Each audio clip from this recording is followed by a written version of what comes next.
What's up everyone, welcome back to Blue Chip Prospect. Today we are diving into one of the more intriguing high upside wingers of the 2025 NHL Draft. We are talking Lynden Lakovic. He's a big athletic forward with great hands, a dangerous shot, and a real straight line speed.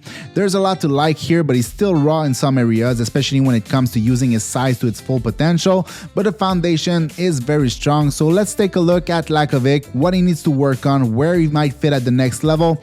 Let's get into it. First thing first, Lakovic is a 6'4" left shot winger who weighs in at 190 pounds. He's a December birthday, so he's a little bit on the older side for the draft. In terms of ranking, it's all over the place, some in the top 10, some 30s, some 20s, so there's just no consensus here. In terms of stats, he put up 58 points in 47 games, including 27 goals, which is 5th in the WHL for draft eligible when it comes to point per game. When it comes to offense, the offensive upside with Lakovic is hard to ignore. He's got a big-time shot, heavy, quick, dangerous from distance. He can beat goalies clean off the rush or step into a one-timer with confidence. His catch-and-release game is smooth. He blends his puck skills into his shooting motion well, shifting angles, hiding the release. He doesn't need a ton of time or space to get it off also. His hands are another standout. He can pull the puck in tight, handle at speed, make plays in motion. He's got the skill to challenge defenders one-on-one and enough creativity to pull off move under pressure. He's not a pure driver of offense in terms of vision and high-end passing, but he can definitely make plays, whether it's a quick touch in tight or a give and go off the wall or finding a trailer in transition. He's capable of moving the puck with purpose. That said, there's still more to squeeze out of his toolkit. Lakovic doesn't always play with the urgency or the aggression you'd expect from someone of his size and skill level. He stays on the perimeter too often and passes up on chances to drive the inside. When he does commit to getting inside ice though, he's hard to stop, but those moments are more flashes than habits right now. When it comes to skating and transition, for a big guy, Lakovic can really move. He's a powerful skater with a long, smooth stride and top end speed. Once he opens up in transition, he covers a lot of heights really quickly. He's not just fast and straight line, there's agility, there's fluidity to his movement.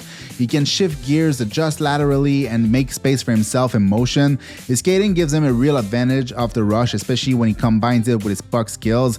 He can carry entries with control, cut inside, push defenders back. He's not always the most dynamic in tight areas or with quick bursts, but the speed and athleticism are there.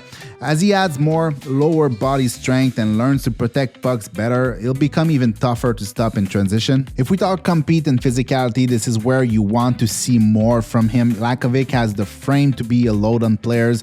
He's strong, he's athletic, he can absolutely wear defenders down if he leans into it, but he's still learning how to play that style consistently. There are shifts where he's engaged, he wins battles along the board, take pucks to the net with authority, but other time he plays more passive, letting smaller defenders get the better of him on 50-50s or opting for the outside lane when there's room to cut in. He's aware of it, and you can tell that there's willingness to build that part of his game. It's not a lack of courage, it's just about developing those habits and learning how to use his size more consistently in puck protection, board battles, and net front play. When he's locked in, he can be a force. The compete level offensively is strong. He hunts chances, follows up on rebounds, doesn't mind taking a hit to make a play. You'd like to see that same energy applied shift to shift to get to the inside, especially in puck battles and defensive play. If we look for areas of improvement, the first one would be playing to his size. Lakovic has the tools to be a dominant power winger, but he needs to assert himself more physically. Using his size to win battles, drive the net, protect the puck has to become a consistent part of his identity.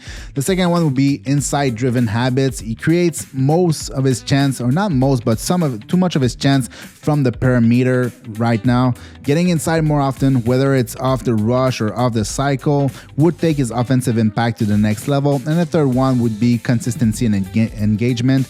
There are nights where he looks like a top 15 pick, even maybe a top 10 pick, and other where he just fades. Building a more consistent motor and staying engaged without the puck will be key as he develops. When it comes to NHL projection, Lakovic has middle six scoring winger written all over him. If he rounds out the physical side and continues to refine his reads off the puck, There's legit upside as a complementary top 6 piece. Even if the playmaking never fully pops, his shot, hands, and skating give him a really strong base to build on.